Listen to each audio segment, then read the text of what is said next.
China has unexpectedly stopped importing LNG from the U.S. worth $2.4 billion per year, causing a shock to the global energy market. Australia has been chosen as a replacement in China's strategy to restructure its global influence. In March 2025, China suddenly announced the suspension of all LNG imports from the United States.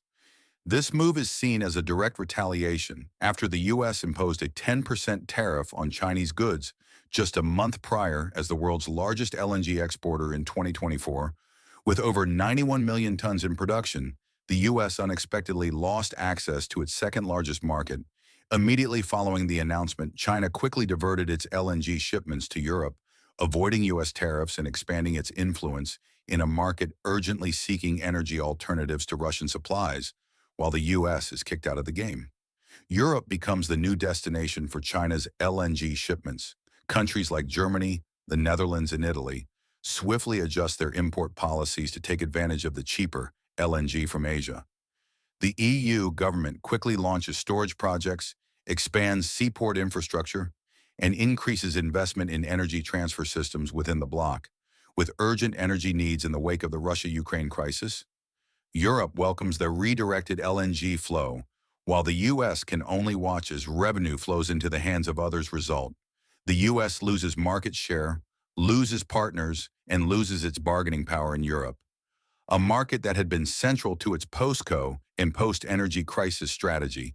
While the U.S. market is reeling, Australia quietly signs a $1.5 billion contract with China Resources Gas, one of China's largest energy conglomerates. This 15-year deal starting in 2027 will supply 600,000 tons of LNG per year. Australia's LNG is not only 20% cheaper than American gas, but also takes 10 fewer days to transport due to its closer geographic location to China. The Woodside contract is not just a commercial success, it's a geopolitical statement. Australia, a longtime ally of the U.S., is now China's leading energy partner. China, with a population of 1.44 billion and being the second largest economy in the world, has massive energy demands, making LNG the backbone of its national energy strategy after the U.S. imposed tariffs on Chinese goods in 2019. Beijing began gradually reducing its dependence on U.S. LNG. By 2024, LNG from the U.S. accounted for only 5.4% of its imports, down sharply from nearly 20% previously. Instead, China has proactively signed long-term agreements with Qatar, Russia, and Central Asia, invested in the East Asia gas pipeline from Russia set to operate in 2027, strengthened strategic cooperation with Australia in both LNG and critical minerals. All of this is to maintain energy autonomy and avoid reliance on a single partner, particularly amid ongoing trade tensions. Before China stopped imports, the U.S. exported about 400,000 tons of LNG to China, annually generating $2.4 billion. However, after the suspension, U.S. LNG export terminals are left with piles of unsold stock. Contracts are canceled and shipping costs skyrocket. Meanwhile, Australia, which had previously trailed the U.S. in LNG market share, seizes the opportunity, surpassing the U.S. to become the primary LNG choice for China and many other Asian economies. With this shock to the billion-dollar market, the U.S. LNG industry faces the risk of restructuring, while the global energy market has entered a new era, one where not only price but also geopolitical strategy will be the deciding factor. Canada partners with China, the U.S. left out, is the global oil game, shifting 176 billion Canadian dollars in energy exports, 97% sold to the U.S., and now the game is changing. So China quietly steps into the heart of Canadian energy, shortly after the U.S. administration proposed a 10% tariff on oil and gas imports from Canada, a move initiated during a period of aggressive trade policy. In previous years, a major Chinese oil refining company quickly seized the opportunity. Rongjiang Petrochemical Company, with a processing capacity of 800,000 barrels per day, quietly opened an office in Calgary. Within a short time, it signed a crude oil supply agreement with Suncor, one of Canada's leading energy corporations. The first shipments have been scheduled to depart for China starting in June 2024. However, this is just the beginning. Rongsheng is continuing to expand negotiations with other major players like Sovas, Shell BP, and Kiko Phillips. Rather than locking into fixed contracts, they opted for FOB free on board, allowing flexible destination changes during shipment driving. This entire strategy is Wang Jia, a seasoned expert who founded PetroChina's energy trading division in the Canadian market TMX new infrastructure that changes the entire game. The Trans Mountain Expansion TMX project completed in early 2024 laid the foundation for all these shifts with a length of nearly 1,200 kilometers and a tripled capacity from 300,000 to 890,000 barrels per day. TMX enables Canadian crude oil to reach Pacific ports directly for the first time without passing through U.S. territory. This means China, Japan, and South Korea, with refineries designed for heavy sour crude, are now within Canada's direct reach. Previously, over 95% of Canada's oil exports went to the U.S., making Ottawa vulnerable to any policy changes. TMX wasn't built just for transportation, it was built for liberation.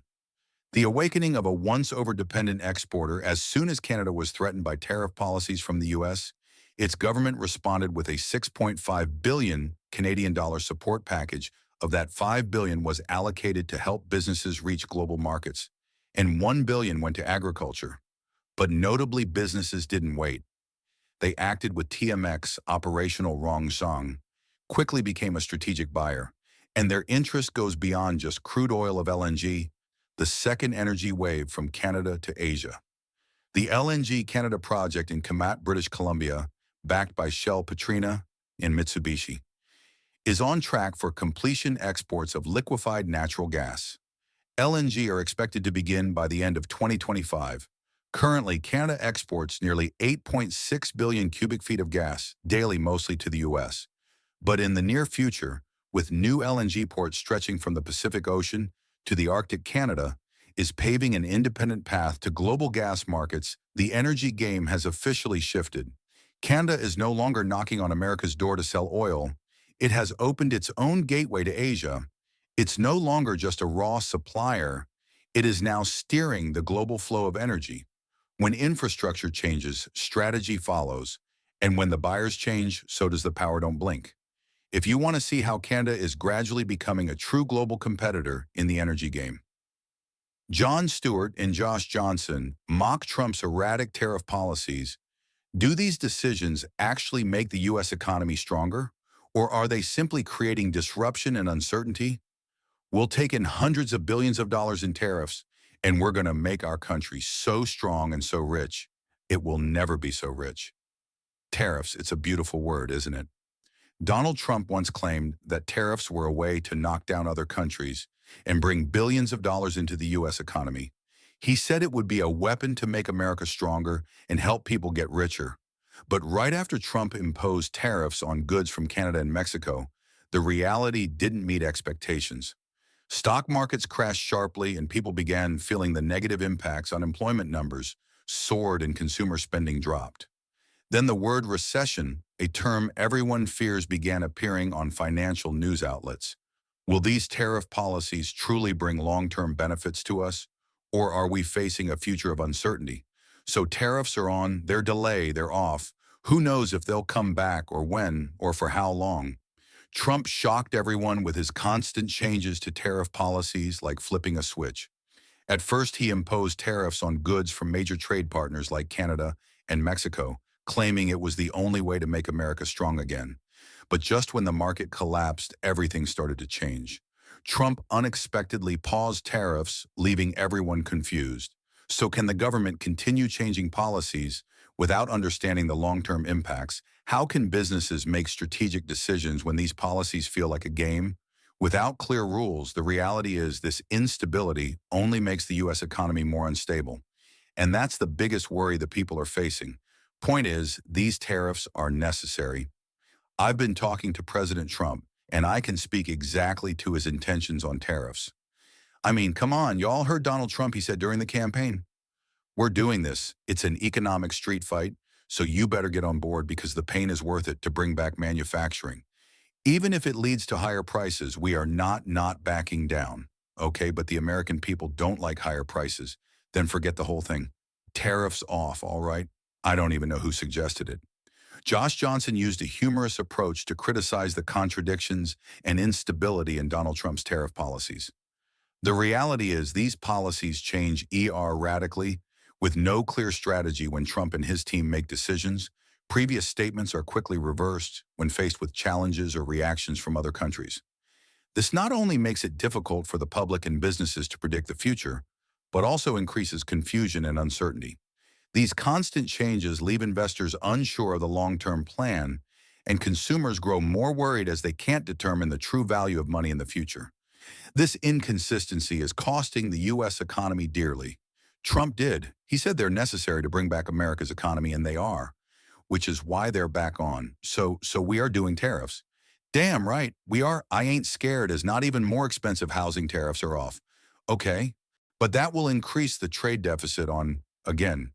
Well, what about the price of breakfast off in the morning, on at night? At first, the Republican Party promised that tariffs would make the U.S. economy stronger, but as the markets were affected, they started changing their tone, saying there would be a little pain, but it should be accepted to achieve long-term benefits.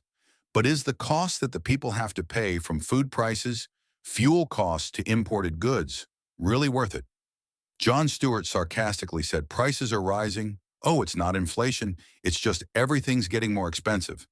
This makes us ask if prices are soaring, but it's not called inflation. Then what's the reality in 2024? The MSCI China Index jumped by 28%, while the NASDAQ in the U.S. plunged by 10.8%. Meanwhile, China's foreign direct investment rose 88.4%, despite ongoing trade tensions. So the question is, who's really winning this economic standoff? As President Trump returned to office in 2025, many expected a second wave of economic revival, but numbers told a different story. The S&P 500 fell by 6.3%. The Dow Jones dropped 4.4%, and the NASDAQ plunged 10.8%. Meanwhile, in China, the MSCI China Index rose 28%. The Hang Seng Index gained 26%, and the CSA 300 climbed 5.2%. This contrast reveals more than just market swings. It signals a shift in investor confidence and the perceived stability of two economic giants in 2024. China attracted an 88.4% increase in foreign direct investment, a remarkable achievement especially in a year filled with global uncertainty. Beijing rolled out stimulus packages focused on infrastructure technology, and real estate interest rates were cut. Monetary policies were stabilized. Global corporations took notice. AstraZeneca, for example, announced plans to expand its R&D operations in China. These moves confirm China's appeal as a strategic growth destination. China is advancing on two major fronts. Artificial intelligence and electric vehicles take DeepSeek AI, a company that developed a chatbot to rival ChatGPT, with a budget of only $6 million in the EV space. BID has surpassed Tesla in China and is now expanding aggressively into Europe. The Hang Seng Tech Index jumped 35% since Trump returned to office, a testament to China's momentum in high-growth industries. The U.S. trade war strategy began in 2018 with the goal of protecting domestic manufacturing. But by 2024, unintended consequences emerged. Consumer prices in the U.S. went up, consumer confidence dropped by 8%, fears of long-term inflation, intensified tariffs were not limited to China. New duties were also placed on Canadian and Mexican imports, partly linked to the ongoing fentanyl crisis, but blending trade with national security only fueled uncertainty and failed to solve core domestic issues rather than retaliate. Head-on Beijing took a more calculated route. It reduced dependence on the U.S. by boosting domestic consumption and signing trade agreements across the Asia-Pacific. Investment surged into high-tech and digital sectors. This pivot not only sustained growth, but repositioned China as an innovation hub in the global economy. Investor Tawa Wang calls China a safe haven in times of global volatility. Meanwhile, the White House says the U.S. is just transitioning from past disruptions, but voices like Richard Harris, CEO of Port Shelter Investment, disagree. The U.S. had a good run, he says, but now it's facing the consequences of anti-economic policy. As the global balance of power evolves, both China and the U.S. face critical crossroads. Is this a permanent shift in global economics or just a temporary swing? One thing is clear, the next chapter in this financial rivalry is already being written in 2023. Over 20% of global oil transactions were conducted without using the US dollar. In response, Donald Trump threatened a 150% import tax on BRICS nations. So what's really going on? BRICS, originally Brazil, Russia, India, China, and South Africa, was once seen as just a group of emerging economies. But by 2023, the alliance had expanded with Egypt, the UAE, Ethiopia, and Cuba. Joining BRICS now includes over 10 nations together. They account for 36.7% of global GDP, surpassing the G7's 30%. BRICS is no longer just an economic group. It's becoming a true geopolitical power bloc, challenging the dominance of the West. At the 2024 BRICS summit in Kazan, Russian President Vladimir Putin revealed a prototype, BRICS current currency, a paper note backed by gold, powered by blockchain, and designed for cross-border trade. This isn't just fintech innovation, it's a bold political move, an attempt to build a financial system independent of the US dollar. Soon after the BRICS announcement, Donald Trump, former president of the United States, issued a harsh response in a speech from the White House. He declared any BRICS nation that even thinks about replacing the dollar will face import tariffs of up to 150%, and he didn't stop there. He also warned of cutting all trade ties with any country playing games with the American currency. Why? According to Trump, BRICS dollarization could reduce global demand for the US dollar, destabilize the US trade balance, increase inflation risks and pressure. This isn't just fiscal policy, it's a full-scale monetary power showdown. Despite Washington's threats, BRICS is moving forward. At the summit, members pushed for a cross-border payment system that avoids the dollar entirely, using national currencies gold as a value standard, digital money built on blockchain infrastructure.